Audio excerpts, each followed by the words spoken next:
Thank you for coming. Just a quick check. Can you guys way over there see on this angle? Is that okay? There's others. I know nobody wants this table in front, but it is here. It's got a great view if you would like it. Can everybody hear me okay? I'll try to speak up, and if anybody can't hear this evening, any of the presenters, please just throw your hand up, and we will. There is a microphone here. I personally would rather not use it, but if you'd like us to, just let us know. So I'm going to ask Todd just to welcome everybody this evening. Thank you. I'm Todd Gray, Superintendent of Schools. Thank you for coming out on this lovely night. Not a lot of fun when there's flood warning out. But what we're looking at here is a number of different plans. It's kind of built around a middle school plan, but we're also looking at a number of other projects to go along with that, especially we're going to continue. We have good security, but we're going to continue to always look at how we can do better to protect kids. And that goes without saying with our recent things that have happened, that we need to continue to look at that. So tonight, Matt and Darren will try to take you through the plan. Nothing is cast in stone yet, so there's always room for change, and that's why we want to hear from you as to what you think we should or shouldn't be doing. So. Who's Darren, are you or Matt? Yeah, taking it? Okay. Would school board members mind just raising your hand? We've got a couple school board members here this evening. Thank you for attending. Bill Baumgart, Joe Como, board president. Admin team? Just two. We got Glenn, Darren, Joe, any other admin? Terry's here, communications. So a number of admin team members are here. Kate and Agatha from Breyer joining us. Mark Graswick from Findorf, you'll hear from a little later. Kurt Wiegelhaus, the district's owner's representative. So we're just glad that we didn't outnumber the participants. That does happen sometimes. So first off, again, I'm Matt Wolfert with Breyer Architects. We really appreciate you joining us. So the agenda for tonight is we're going to give just a brief recap over focus group number 1. Hey, Joe, how are you? How many of you were at focus group number 1? I saw some familiar faces. Okay, some but not all. Great. We're going to give a quick recap of that, and then we're going to talk a little bit about the academic benefits. We're going to structure this very much like we did the last meeting. We're going to do a block of presentation, and we're going to do some small group work. So you should have a document like this. If you don't, for some reason, let us know. This is there for you to take notes on, ask questions. We're doing our best to try to collect as many questions as we can so that we know what community members are thinking as we prepare to move to the next step in the process. If you haven't signed in, that would be the other thing. We want to keep communicating with you. We're going to send you all the materials from tonight via email and any future communication. So if you haven't signed in, if you wouldn't mind raising your hand, we'll have some team members bring sign-in sheets around and check in with you. All right, we'll bring them to this end once we get going. So first up for tonight, at the first focus group, we spent a lot of time talking about background. Where have we been? So what we looked at was the prior building analysis. There's been a number of studies completed of your existing facilities across the district. There's a couple of enrollment studies that were completed, and the enrollment studies generally suggest that there's a decline that the district has been experiencing in enrollment, that's projected to continue for a little while. But we'll show you a graph in a little bit that shows that this has been very typical for Waukesha. As a school district, you have done this kind of large peak and valley previously, and this is not something that's atypical of school districts of your type and size. We spent a fair amount of time on finances and the financial overview, and we're gonna reintroduce some of that information tonight. It's a critically important piece. Most people are very interested in learning more about that, so we're gonna reintroduce that this evening near the end of the presentation. And then we talked a lot about needs. What needs do we have for infrastructure, plumbing, HVAC, electrical systems across the buildings? Talk about educational needs. How has teaching and learning changed, and how could our facilities better support teaching and learning? And then the final piece is safety and security. And as Todd mentioned, it's something that the district does invest in and work on regularly, but there's still some additional enhancements that would potentially be needed as part of any solution. We also spoke a little bit about the draft solution, and we're going to talk through this in more detail. So if you have any questions on what was presented at focus group number 1, it's all available on the district website, including a video of that evening. So you can surely get a refresh if you were here, or check out that information if you were not able to attend. So next I'm going to ask Darren to walk through some of the common questions we heard. These are not all of the questions that we got. Everything that was written down is included on the table over on the left. We didn't answer every question that was asked, but these are some common questions that we heard or saw across multiple tables from focus group number 1. I'm Darren Clark. I'm the Assistant Superintendent for Business Services, and like Matt said, we had a lot of questions from the first focus group, so we got it down to about 10, and some of them were related in many ways. So we're just going to walk you through the answers really quickly, and then we plan to do the same process with the questions we gather tonight. So some of them are, like I said, very basic. Why home growth but not enrollment decline?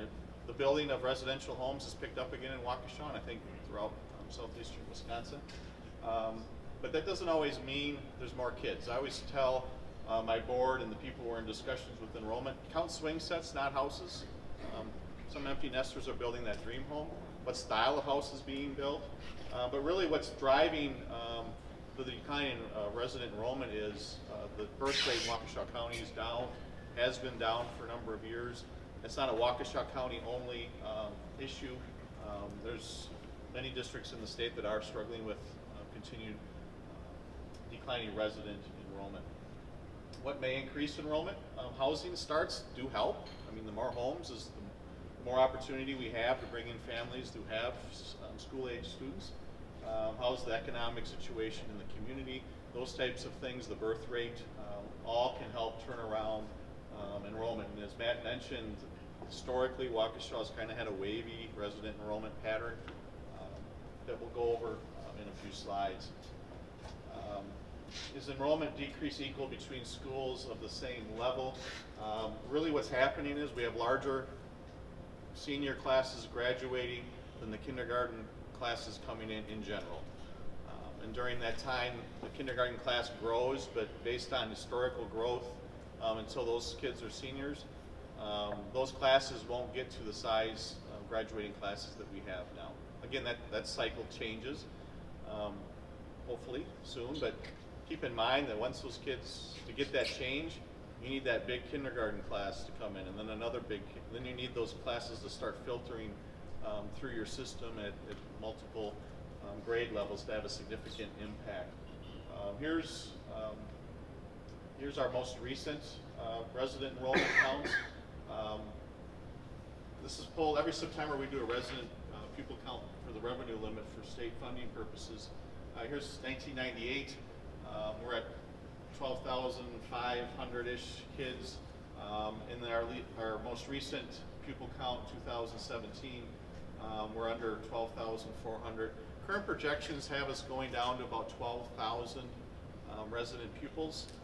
The other thing that's really changed, we have more historical data, but so much has changed in school options for parents. You know, we could have brought you a chart from 1995 or 1988, but there was no open enrollment then. There was no vouchers then. There was no 4-year-old kindergarten then, so the data is really hard to compare. But even that data has a wave to it. So we brought you the last 20 years just to give you an idea of that wave that's going on. We think that decline will bottom out at 12,000, and then hopefully there's an upswing thereafter. In the state, there's 424 school districts. About 60% of them are facing declining enrollment. So we're not alone in that phenomenon, and that's been the case for many years. With, again, the birth rate in general has been down. It continues to be down. So it's hitting more and more school districts. We serve several municipalities, I think 6. Why are town of Waukesha taxes lower than the city? The difference is caused by the tax rate in the town. In the city, level of services provided in one over the other. We issue a levy, the board issues a levy that's an equalized tax rate. That equalized tax rate goes out evenly to every municipality, but then they have their own services, their own tax structures as their own governing bodies, and that's where you start getting the differentiation. Something else that can swing that is, let's say the city does a big subdivision that brings a lot of tax base to the equation, and the town doesn't. More taxes because of the larger tax base in the city will come to the city. So it fluctuates with several factors, but ultimately if you're looking at total tax bill, it's the level of services between the municipalities that drive the difference. What percentage, this question is based on the 2001 referendum, in case you're wondering where the number came from. In 2001, the board passed $24.4 million for improvements at our schools. And the question was, what percentage of the budget was that? Took the first year where all of those, the referendum questions would have hit the tax rate. So in 2001, it was 5.1 of the size of the operational question. Does that make sense? I started looking at it on a tax rate basis, but so much has changed since then, it was hard to compare. So if we look at what kind of the range we're looking at now compared to our operational budget, it's just under 5%. I think it was 4.8 of the potential funding plan that we have in place. So it's consistent with what those successful referendum questions were in 2001. The remaining debt of the school district, and we'll go over this again in the financial portion of the presentation tonight.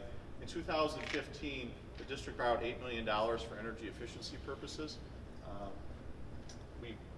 We'll pay off that debt in 2021, so 3 more years of that debt payment. That funding option, in case you're wondering why isn't this part of the financing plan or plan to improve facilities, the last state biennial budget eliminated this financing option, so that's no longer on the books. You would have had to have passed a resolution to authorize this last year. Cost per pupil, we're going to talk about cost per pupil. I think it's the best way to measure how you compare with your neighbors and how you compare with other school districts in the state. The cost per pupil I use is everything.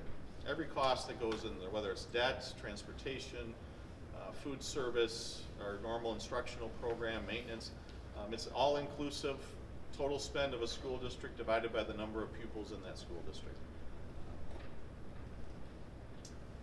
We have 2 STEM schools, for those of you who aren't familiar. We'll talk about STEM again in a little bit with possible solutions. Randall is our elementary grade, our lower elementary grade facility for STEM, and that is basically at capacity. And Saratoga, which is 6 through 8, right? Grade levels, could take on a few more students, but in general, we consider this program to be at full capacity, give or take a handful of students. How many out-of-district students choose to come to STEM via open enrollment? 26. So it's not many on a percentage basis. It's very small. So these were the questions that we. One more. The question was asked: how do kids flow through our system? I think a lot of parents like me, the kid, the school your kids go to, or maybe the neighbors. But this is how kids, in general, move through the system from elementary through high school.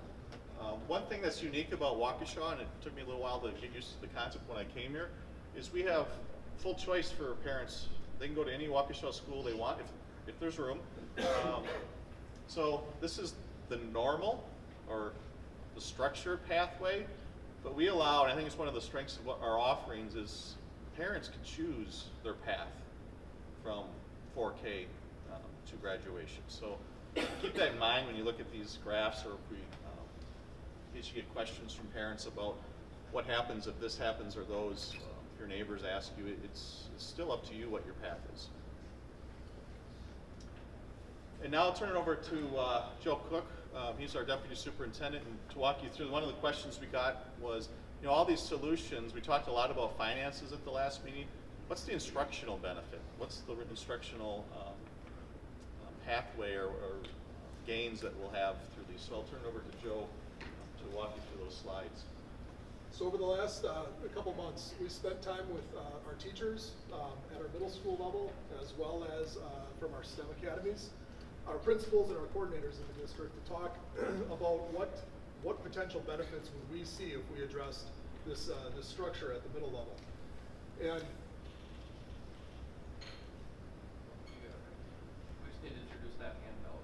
So, yeah. So did everybody get this handout? There should be a summary of that at your table. Looks something like this. Todd, if you wouldn't mind just saying a little bit of intro of this document. This is a summary of a presentation you've been delivering in the community lately. Sure, yeah, this kind of just explains, you know, we have a great financial picture, and people said, well, so what, you know, you've got a good financial picture, how does that play academically? And so we kind of put this document to show all the many things we do.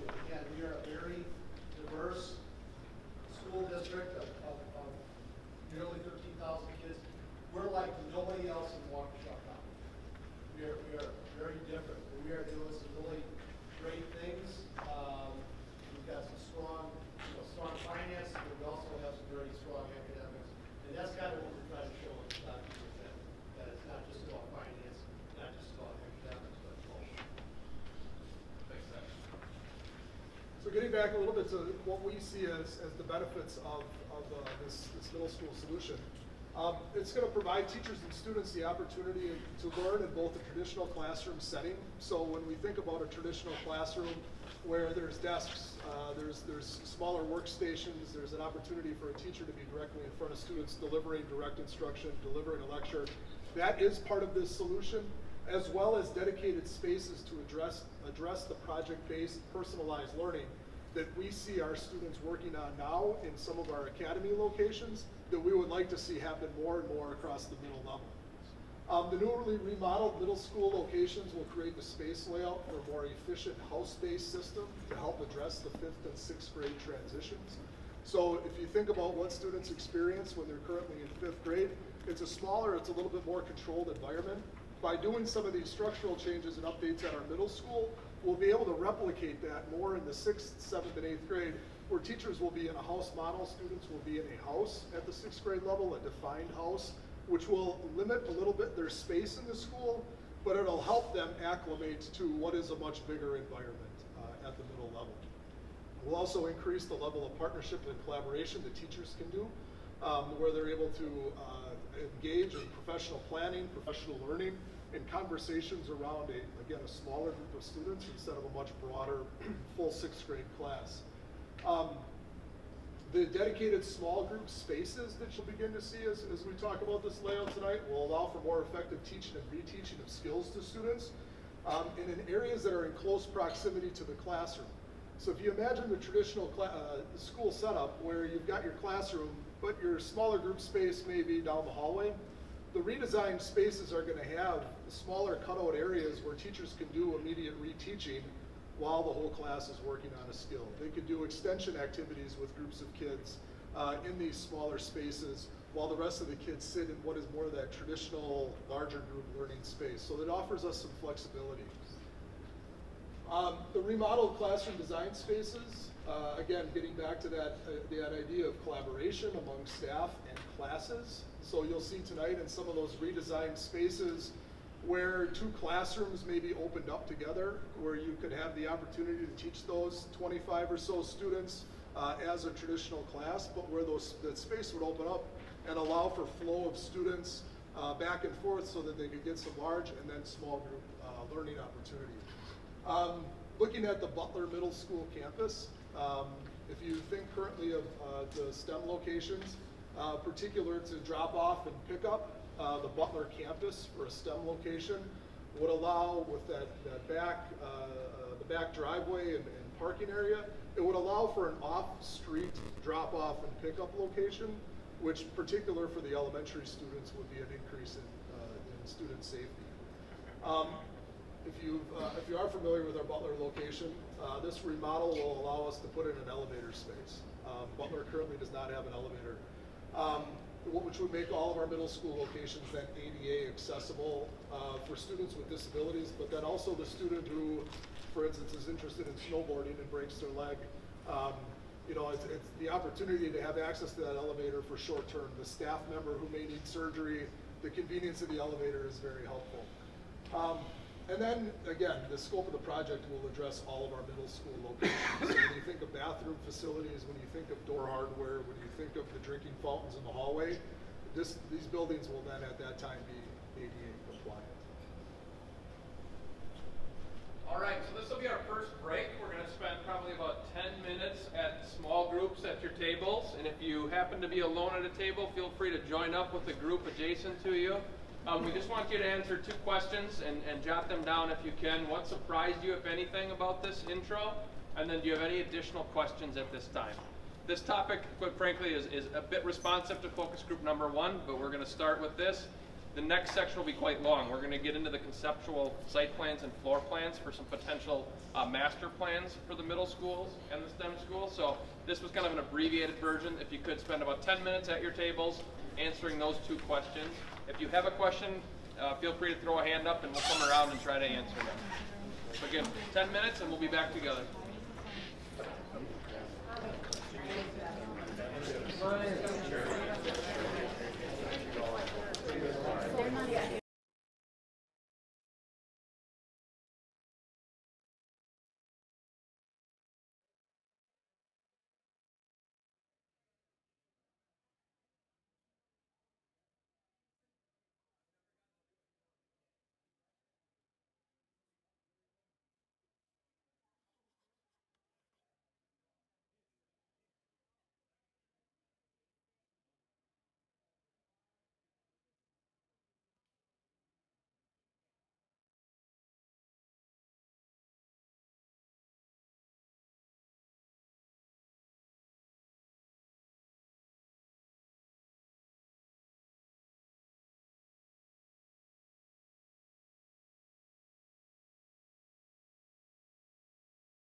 Yeah, 1 minute.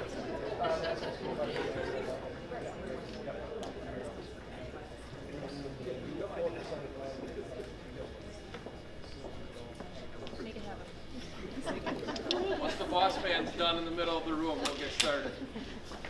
Thank you. All right. So thank you for the first group. We're going to talk a little bit about the middle schools, and this section is going to take a little longer to present because there's a lot here. So the first question we've had a number of times is why middle schools? Why that piece of the process first? So it's important to know that this is the first step in a long-range facility master plan. So the district is evaluating their needs, elementary, middle, and high school, and this is the potential first phase of that long-range facility plan. The first phase investment in the middle schools would affect all students. So if you think about an investment in the middle schools, every student that's currently in elementary schools that will be coming through future middle school students would be affected by this because all of the buildings would be affected. Inversely, if we affected or improved a couple of elementary schools or one of the 3 high schools, that investment would only impact the school or schools in which those students attended. That's one of the benefits of this middle school first strategy. This does allow 2 schools, Randall and Saratoga, to be closed and repurposed. So again, just jumping ahead a little, STEM would be housed at the Butler campus in a K-8 structure there. So that's why the Randall and Saratoga buildings would be available to be closed or repurposed. The current middle schools are in the most need of improvement and investments. As Joe explained, there's ADA needs at many of the buildings. We're going to touch on a little more detail what has been invested in each of the schools as well. So the district hasn't neglected them, but they are buildings that are in need of investment. Again, this is repetitive. It allows the ADA needs to be addressed. Butler doesn't have an elevator. There's a lot of bathrooms across all these middle schools that are original. And a bathroom built in the 60s or 70s was not designed for ADA compliance. There's not turning radiuses. There's a variety of challenges for people with physical limitations when using the buildings. Another piece, and this goes back to Joe's conversation from earlier, is the middle school learners are really doing a lot of personalized, hands-on, project-based learning. In the schools, teaching and learning is very different than when most of us went. Most of us probably went, we sat in desks, we faced a chalkboard, we were lectured to. That's how we were educated. It's just very different now, as hard as that is for a lot of us to understand how they can be on a device and listening and talking, and they're learning somehow, and reading at the same time. So teaching and learning is just very different than when most of us went, and it's surely different than when these buildings were originally constructed. The locations of the current middle schools are less than ideal. As Darren alluded to, a lot of the growth is on the west side of the community, and as we'll hit on in a second, the district does own land on the west side of the community to consider constructing a new middle school on. Provides 1 STEM campus versus 2. When you show you this plan, there's still distinctly separate elementary and middle school STEM spaces within the building, but the benefit of having all the resources for a STEM education that can potentially support all grade level and all learners within the Butler building, we think is a lot of benefit. Our STEM professions, so our private sector employees, and this is not unique to Waukesha, this is a consistent thing we hear across a lot of districts across the state, is that a lot of the things students are learning in that STEM education, whether it's in a dedicated STEM K-8 or it's all the other options that you have at high school level and other areas for STEM education, those are really sought after skills that students are learning. So that's another intent of investing in STEM.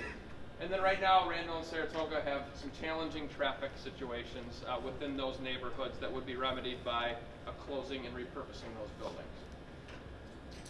All right, so we're going to get into reviewing concept plans. There's a couple things that are important to understand. These are master plans. These are not proposed to be one-phase solution. Think about this as much as you can as though you bought a house and it needs a roof, windows, the furnace is old, you want to redo the bathrooms and finish the basement. That's your master plan. Those are all things that you would like to do. You probably aren't going to do all of them at once. But in order to make good, intelligent decisions about what to do and what to prioritize, you do ideally have a master plan in mind of all of the improvements that you would like to make. So when you see these, keep in mind these are master plans, 1, and 2, these are very conceptual. This is just the starting point. We needed to have some vision of how the schools could be improved so that we could attach some preliminary dollars to them, critically important when we're talking about this. And so they are in preliminary form, conceptual form, and a lot of decisions, if the community does decide they want to go ahead with one or all of these improvements to the facilities, there's a lot of decisions and refinements that would be made moving forward. So again, try to think high level, master plan as much as possible.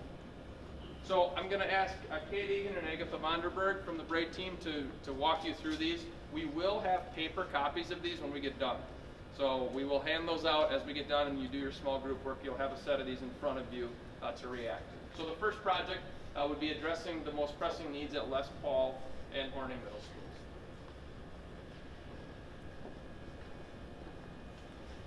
Good evening, thank you. As Matt and others have identified, there are things consistent across all three existing middle schools that we've been evaluating.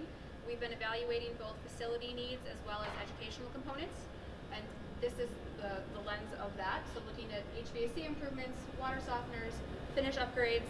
As you'll see on the plans that I present, there's varying levels of upgrades needed based on what the district's done so far. So we have a color code system. I'll go through that at that slide. ADA compliant things as Matt described, exterior.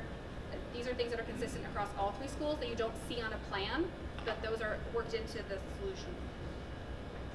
We'll start at Les Paul. Some of the prior improvements we've made that have been made by the district. It was last renovated in 1991. It was built originally in 1919. At that point, there was an addition of the main office and the library, and in general, the building got an overall update. Windows have been recently replaced, carpet in the Lincoln building, and the nice part of the Les Paul garage, that was updated. We were there at our last focus group, and that was updated as part of the Les Paul Foundation. One of the biggest things we identified at Les Paul was the need for a secure entry. The other component was a more efficient flow into the cafeteria. It's currently in the basement of the Worthington gym, which is difficult for students from Lincoln and Worthington to all make their way down there and have an efficient in and out of the line seating. It's one of the biggest things we heard. So the solution we have for that is a single addition to the north, a single-story addition to the northwest part of the building, creating a secure entry with a relocated main office flowing into the cafeteria. This is the color code that we were referencing. So level 1, 2, and 3 renovations basically is a dollar amount associated with that. Level 1 is the lowest with finish updates, 2 is moving some walls, and 3 involves more toilet, floor slab, a little bit more infrastructure needs. And you can see throughout different needs at Les Paul, ranging from carpet and finish updates. Number 8, you'll see collaboration spaces. As Joe mentioned, things to support house model, making spaces throughout the building more accessible to students and teachers to do the more modern learning environments. This is the lower level, that was the main. Repurposing the existing kitchen to be girls' locker room and toilet rooms. At the second level, mostly finished updates. And this solution also includes a lift to the upper level floor of the Worthington building, creating accessible science labs for that. It currently is not an accessible route.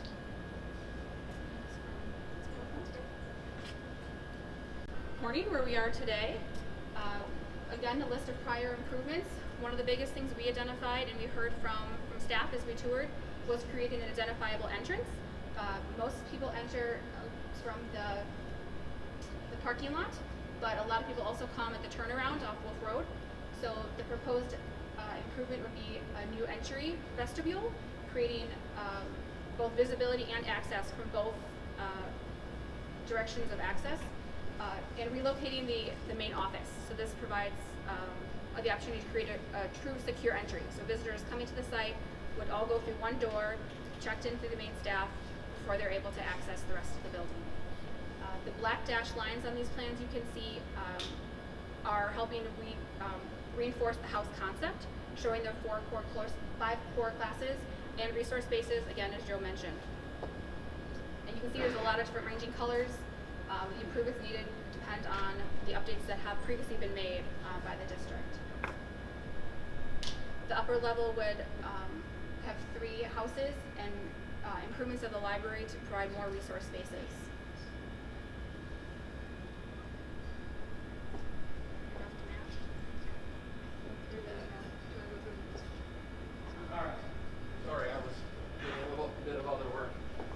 project, another component of the middle school solution would be to potentially build a new middle school on district-owned land on the west side of the city. So if you were at the last meeting, this is a graphic representing the entire district. So the district boundary wraps all the way around. The majority, is that fair to say, Darren, is in the city of Waukesha? We have the town of Waukesha, some of the, I screw the Pewaukees up all the time.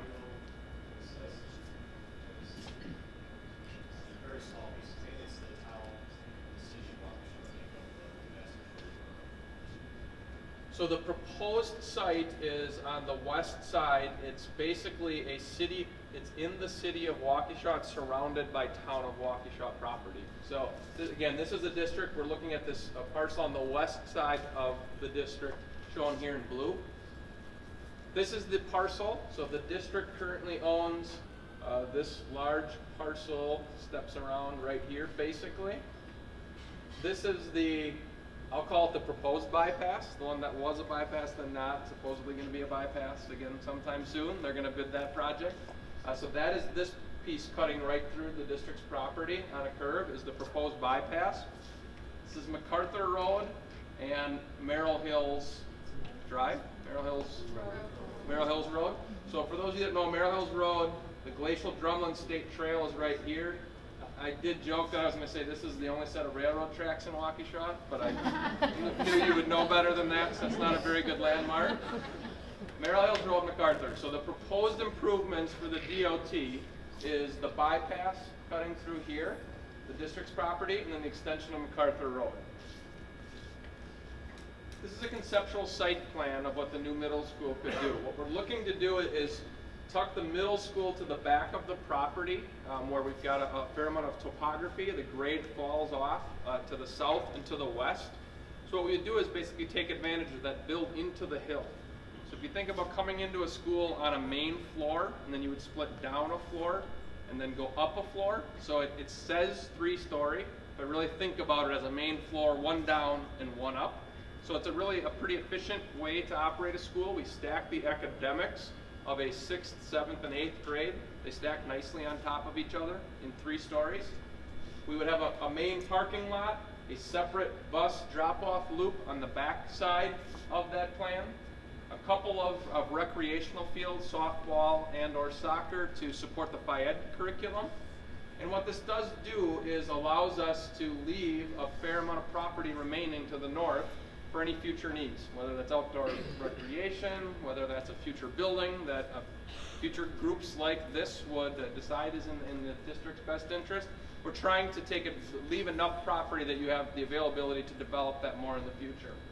The other piece is every time you build new, you have to deal with stormwater. So anybody that's ever been through this process before knows, so we're planning on, and ideally it's in the lowest part of the property, which this is. We're looking to make a connection to the Glacial Drumlin State Trail. There's a small creek that runs through, Pebble Creek I believe it's called, runs through the south side of the property. So looking to make a connection for bikers and walkers to get connected to the school from the trail. 2 points of connection at this point proposed from the bypass. One of them to the north has been established by the DOT in this location. And then a second, and what I'll call it as a major intersection at MacArthur Road. So where MacArthur will be extended and connecting with the bypass, that'll be a major connection where I think probably the majority of the traffic will be using that intersection to come and go from the site. There is a remnant of land of about 20 acres that will still be left east of the bypass. So again, if you remember, this bypass is kind of cutting the district's property. The majority of it stays west of the bypass construction. There's about 20 acres that remain east. And again, we're considering conceptually the new middle school that would think about it, that would be the home basically to Butler students. With about a similar size middle school to Butler in the southwest corner of the property. The next project then, so again, think Butler students moving to a new middle school on the west side of town. The next project would be repurposing, remodeling Butler to house K-8 STEM students from Randall and Saratoga.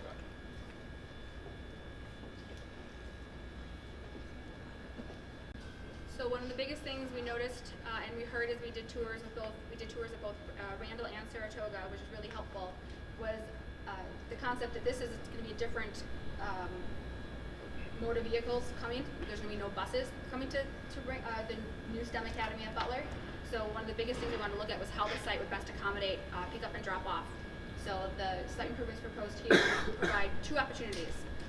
One loop with the current curb cut and a second one going east to west, allowing drop off, all centering on a shared plaza. So the key goal is to create both a new main entry as well as a safe and secure spot in the middle for both everyone to come and then enter straight into the building. This will improve supervision as well as safety of flow. So Butler also is a 3-level school, so we're focusing on the middle level at this point. A new main entry of 3-story would connect, and we would include the elevator at that point. And the biggest thing after touring both Randall and Saratoga was seeing that STEM schools especially want to make education visible. And so we want to create a common space where when students come in, they can host events. The classrooms can be right off that main common area. So the older students would be at the main level and lower level. The new main entry would be adjacent to new main office. And you see arrows, number 9 is adjacent. Similar to the way the program is set up currently, having operable doors. So you can either be team teaching, similar to the house concept, but have flexibility of how those spaces are used. So going to the lower level, it would involve moving the kitchen and cafeteria to the lowest level and utilizing the existing tech ed spaces and some of the quest spaces at the lowest level. And then the top floor, which is the second where the main office is currently, this would be for the smaller learners. So this would accommodate K4, K5, or K4 to 4th and 5th, and having a personalized learning space in the middle. So it could be a maker space, their library spaces, everything shared in the middle with all the classrooms, again with the operable doors on the periphery for natural light. All right, as I've said multiple times tonight, the other piece of this then would be if the community agrees that Randall and Saratoga are consolidating to Butler, those 2 buildings would become available for the district to repurpose and close. The final piece is continued safety and security improvements at all schools across the district. It's important. The first word's critically important. The district has done and continues to do a lot to improve safety and security, both physically with improvements to facilities, but operationally with systems and practice and everything they can possibly do to make those improvements. So this will be another component of this potential first phase of the master plan. Middle schools, Butler conversion to STEM, and continued safety and security improvements at all buildings across the district. All right, we got through that faster than I thought. Well done. Like I said, we will give handouts. The floor plans for everything you saw are here on a large page, so everybody will get a copy of that at their table. If you want to see site plans, I will put the new middle school site plan back up on the screen. If you want to look at those in paper form, they're over here at these 2 tables off to my right. So feel free to stand up, grab a water, and check out the site plans as well if you would like. Okay. And again, as always, if you have questions, just raise your hand, please.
All right, so before we jump in, I have one question from an attendee tonight about where do you go to find the focus group number 1 information. So this will test my memory. If you go to the home page, sdw.waukesha.k12.wi.us, just scroll down under news. You'll see the first thing linked there is the focus group presentation for 123. That has the PowerPoint available to be downloaded, or you can watch the video. So again, just go to the district's homepage, scroll down under news, and that information will be available for you. The next piece is where architects get out of the way. What does it cost? What are the tax impacts? So I'll turn it to Darren and Mark from Findorf to walk you through this section. Mark will take this, and then we'll talk about, we'll look at total cost. But again, Matt mentioned earlier, keep in mind master plan versus plan of action. They're two completely different things, just like the example he gave with buying the house and all the things you want to do, you only can do so much in pieces. So Findorf's been walking our buildings and investigating our buildings for 6 months now, or whatever it's been. And then once we get through the cost estimates for the scope of work that we've just reviewed, I'll get into more what's it mean for the citizens of Waukesha and how that fits into our financial picture potentially. So. Mark Raswick, project manager at Findorf. As Matt said, you know, this is a master plan, and that house that we're going to show you the cost for right now is about a 250,000 square foot house. Various needs, you know, and the levels of renovation. So just kind of keep that in mind as we go through this. So what we're going to show preliminary costs, what they are. They're based on those conceptual plans. We do have a cost range of plus or minus 10% in there, and they are inclusive of total project costs. So furniture, fixtures, equipment, permits, contingencies, design. What they are not is final. This is a master plan. We're kind of starting in the beginning, and we're going to work our way to a final design, not based on a defined scope of work, or they're not detailed. So here are the various costs. We've got each school located on the left, the preliminary cost ranges, and then the low, the high budget, and the total at the bottom.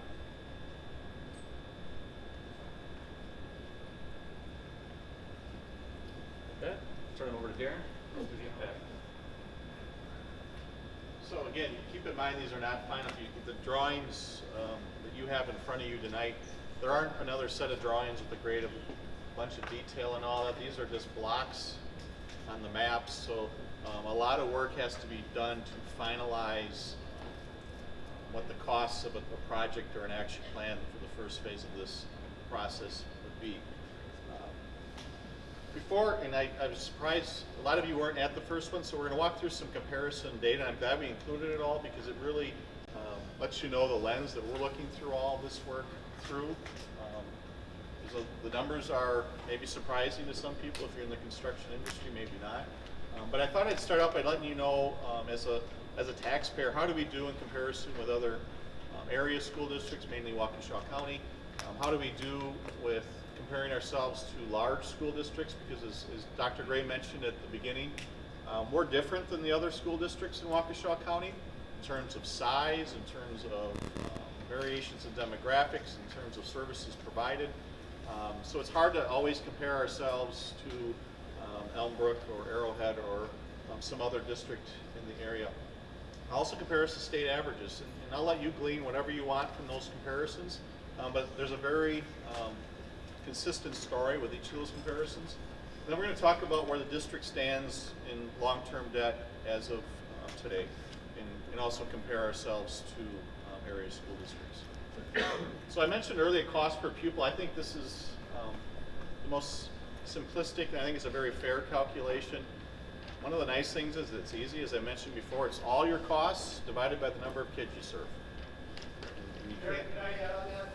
Those aren't our numbers, those come from the Wisconsin Taxpayers Alliance, and they have used the same formula for the past probably 30 years. So it's very very consistent year after year in calculating these costs. So all these, they're going to show you are all independent. They came right from, we get an annual report from the Wisconsin Taxpayer Alliance, and those are the only numbers on these. Yeah, all this comparison data we've pulled from somewhere else. I don't want you to think it's Darren's numbers and he has his own way of calculating it to favor one district over another. It's all third-party calculations. So here in this comparison, and keep in mind these districts that are at the top for cost per pupil, New Berlin's at $13,857, Menominee Falls, because when we switched to comparing tax rates, if you're a high spender per pupil, normally you're paying more in taxes in that community. That's just kind of the general relationship. If we would have done these graphs 6 years ago, it would have been a very similar range that we have now. The state average is $12,785, and at the end of this comparison data, I'm going to do a little math to show you, these few $100s between where Waukesha stands versus the state average and what it means fiscally when you're a district that serves 13,000 students. The area average, again, Arrowhead's not in here. Arrowhead's a union-only school district, and then they have several feeders that feed into them.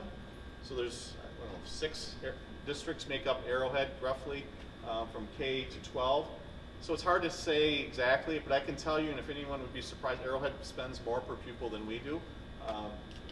But that's why they're not on here, is they have a different structure as a governmental body.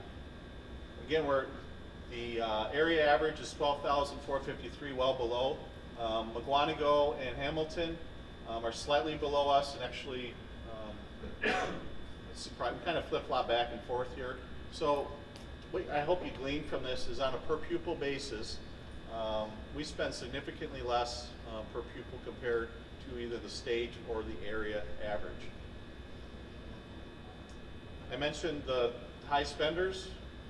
Their tax rates flipped here, but there's a direct relationship again between cost per pupil and where your taxation falls. State average is $9.97. We're at this is a year old, $8.66. The bad thing about using a third party for this type of data is they're always a year behind because they have to compile it and then publish it. Actually, Waukesha School District's tax rate this year is $8.21. We'll go over our history in terms of tax rate towards the end of this section. State average, as I mentioned, is $9.97. The area average is just about there. So we're significantly lower in comparison in terms of tax rate as well. Other large school districts, Madison, Racine, Kenosha, Green Bay, Janesville, those types of districts, their average cost per pupil is $12,807. Again, we're way down here at $11,579. So in this comparison group, you can see we spend significantly less per pupil than this peer group, which you can easily argue this is the better comparison than Pewaukee or Mukwonago for this purpose. So again, glean what you want from this. And here's the tax. Again, Madison was a high spender. They're a high tax rate district. We're the lowest tax rate out of this group, again. And here's our history. Now, a few things happened. You remember from like 05 to 08, property valuations were through the roof. The tax base was really big. The tax rate came down. The Great Recession hits, valuations tank, the tax rates go up. So that's why you have this little dip here, and then this crowning here. But here's where we are now. As I mentioned, the comparison data I just shared was $8.66. We dropped down to $8.21 this year. Our average over this period, which is 17 or 18 years, was just under $9. We project, which is hard to do with tax rate, the state biennial budget's at 2-year segments. So every 2 years, your funding can be significantly different. But if everything stays relatively the same, we're projecting being around that $8 mark, maybe $8.25 or $7.75, somewhere in that range if we issue no new debt. So still historically low from what our averages have been. that cost per pupil includes debt or a district's mortgage, the exact same thing. So here's where school districts were in Waukesha County on June 30, which is the end of our fiscal year 2017. The blue line or the darker line is where they were on June 30 of 2016, so the year prior. Oconomowoc obviously has gone to referendum and passed because they've issued this new debt. Elmbrook, they did a major improvement to their high schools 8 years ago. It's been a while now, but if it's 8, it's probably 12, I guess.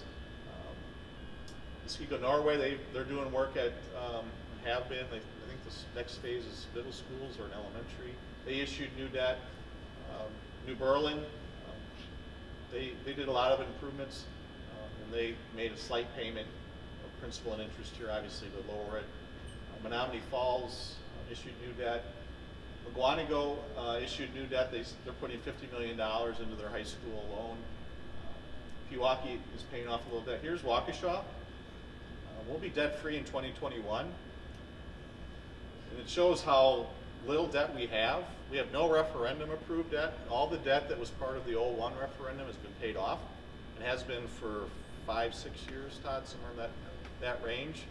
This district has a history of doing very short amortization schedules or loan periods. So that debt was paid off in less than 15 years. Hamilton is in a similar situation. They are going to referendum tomorrow, I think, right? For $57 million. Again, not that it means we have to, but I think it's good to compare where we are. Even though this graph is very favorable to our near debt-free situation, keep in mind, we're at least twice as big as the next biggest school district in terms of tax base. We're 3 or 4 times as big in terms of tax base the vast majority of the other school districts in the county. So not only are we way down here, because this graph doesn't take into account how much property valuation is behind this debt. This is strictly dollars of principal that are owed. When you factor in our property valuation and tax base into this debt, it's very unusual for a district this size to be debt-free or very near debt-free. So here's just kind of a summary. Over the last 6 years, our mill rate has dropped from $9.58 to $8.21. That's a 14% drop. That's total tax rate. That's any debt we had and operational. We continue to operate well below the state averages, cost per pupil and mill rate.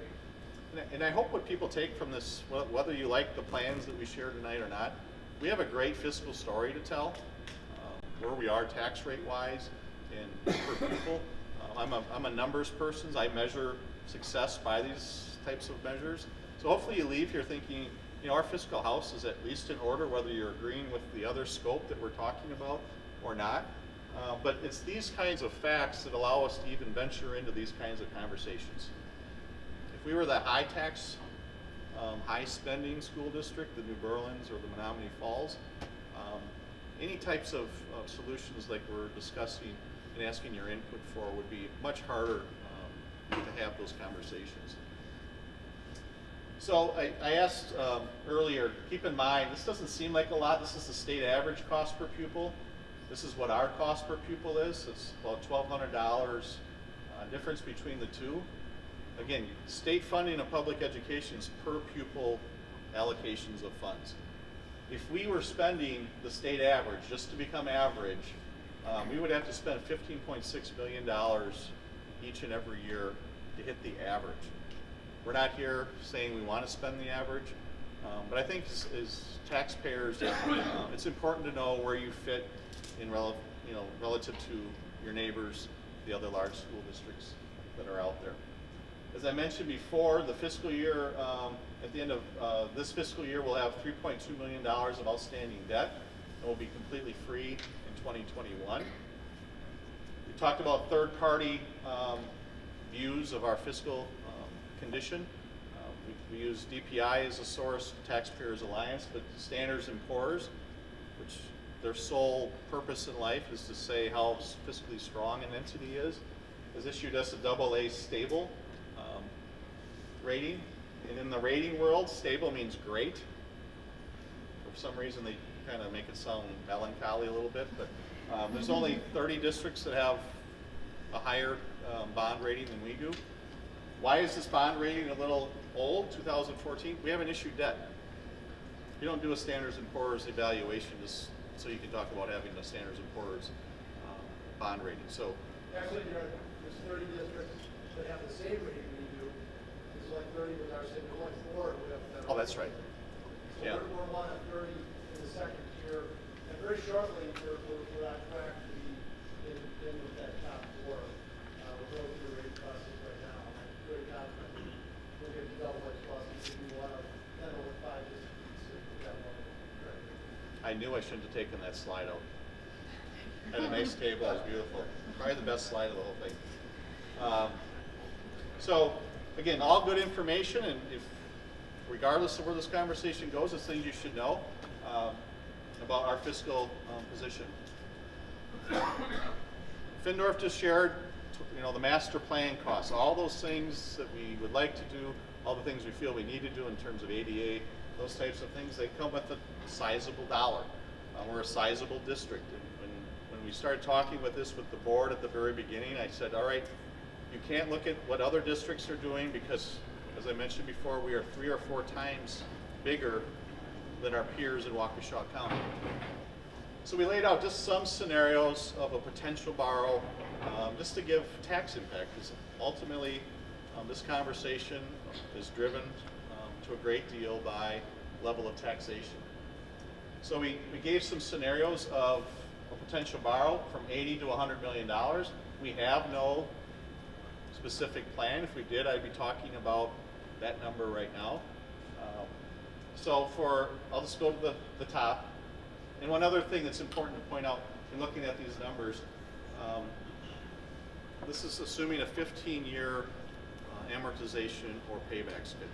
A lot of districts out there with these kind of funds are doing 20-year borrows, and for those of you who have mortgages and are trying to pay them down, you pay a lot less interest on a 15-year mortgage than you do a 20. So this is, we ran it at 20, this tax rate was around 74 cents. But I wanted to present what I would do in a financing plan in terms of lengths of borrow if this thing actually goes somewhere and we actually borrow money. So keep in mind a shorter amortization similar to what we did with the 01 referendum. So we'll use 96 cents. And what you do with this tax rate, we give you values of your home.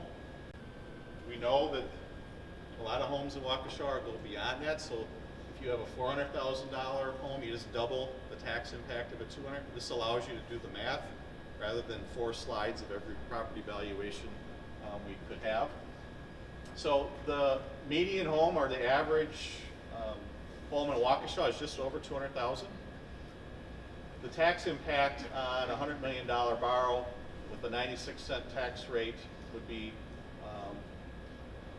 $192 per year for 15 years.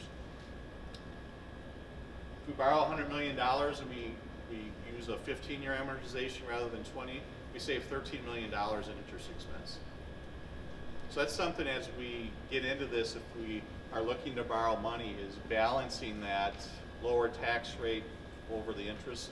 But in the long run, I will argue for the shorter amortization every time. So again, this slide allows you to do any math you want. You have a $400,000 house, you can multiply this by 4. You can multiply out wherever you are in the spectrum of homes.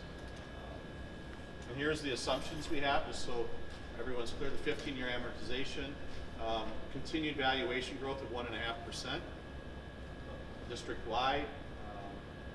And here are the interest rates that we're assuming. So everything's out there for any of you who are maybe financial wizards and like calculating this out. All those assumptions are there for you to review. Derek, you might want to point out that those numbers are simply the impact of this. We generally do a pretty good job of controlling costs and over the years have reduced our operating tax rate. So that you may not see a 192 increase if we reduce some of our operating property tax rates as well. If you look at some of those earlier slides, you can see our tax rate declining pretty well, some of our competitor levels declining. that is simply the impact of this, doesn't mean that's how much it would be on that. Our levy's broken into two pieces. You have debt, and we have no operation or referendum approved debt. And you have the operational levy. So hopefully the operational levy will come down a little bit to lower this impact. But this again is Dr. Gray mentioned, this is just a potential borrow of new bonds being issued. Here's a chart that I hope is helpful. I took those comparison groups again. Here's the other large districts in the area, the state average, and here's the county. Here's their total average levy that we talked about in those earlier graphs. Here's where we are. The orange is how much higher they are than the school district of Waukesha. So between 866 and 1008, there's a $1.42 gap. Even at the high end of the range we just shared, that 96 cents for the $100 million borrow, that tax rate with the shorter amortization schedule, again, we could have made this 74 cents. We are still going to be below the county average in total taxes. We're still going to be below the state average, and we're also going to be lower than the other large school districts in the state of Wisconsin. So we can do all of that. Again, we don't have a specific plan. I'm just putting out the high end of the range and still be well below what I think are three pretty good benchmarks in terms of taxation. Does that make sense to everyone? I've done this graph about 4 different ways, and I keep tweaking, and I'm hoping it's getting the message across. So again, I think we're in a good position to be having these conversations in terms of tax rate. But that is a very individual measure. I will have people who say we shouldn't do anything to the people we should be asking for $500 million. Hey, it runs the gamut. So as we've done before, we'll turn it over for discussions at your table, and you can ask any questions or write them down.